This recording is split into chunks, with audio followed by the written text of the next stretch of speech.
നിവർന്നു നിൽക്കാൻ സാധിക്കാത്ത വിധം എനിക്കൊരു നല്ല ജോലി ഇല്ലല്ലോ ദൈവമേ, എനിക്കൊരു നല്ല കുടുംബജീവിതമില്ലല്ലോ ദൈവമേ, എൻ്റെ മക്കൾ ഇങ്ങനെയാണല്ലോ ദൈവമേ, എൻ്റെ കുടുംബത്തിൻ്റെ സിറ്റുവേഷൻ ഇങ്ങനെയാണല്ലോ, എനിക്കൊന്നും സാധിക്കുന്നില്ലല്ലോ. സാധിക്കാത്ത വിധം ആഗ്രഹമുണ്ട്, പക്ഷെ എവിടെയോ സാധിക്കുന്നില്ല, പറ്റുന്നില്ല. ദൈവകരങ്ങളിലേക്ക് കൊടുക്ക്. ദൈവത്തിന്റെ ശക്തിയിൽ ആശ്രയിക്കുമ്പോൾ ദൈവാനുഗ്രഹം നിന്നിൽ ജനിക്കും. ദൈവത്തിന്റെ ശക്തിയിൽ ആശ്രയിക്കാതിരുന്നാൽ നിന്റെ അനുഗ്രഹം തകർന്നു പോകും, നിന്റെ തിളക്കം നഷ്ടപ്പെട്ടു പോകും. രണ്ട് കരങ്ങളും ഒന്ന് ഉയർത്തിപ്പിടിക്കാം.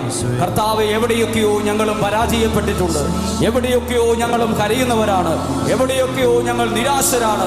മനസ്സുകൊണ്ട്, ജീവിതം കൊണ്ട്, ജീവിതത്തിൽ അനുഭവിച്ച പല തകർച്ചകൾ കൊണ്ട് ഇതാ കരങ്ങൾ ഉയർത്തി പ്രാർത്ഥിക്കുമ്പോൾ സ്വർഗത്തിലെ ദൈവത്തിന്റെ അത്ഭുത ഇടപെടൽ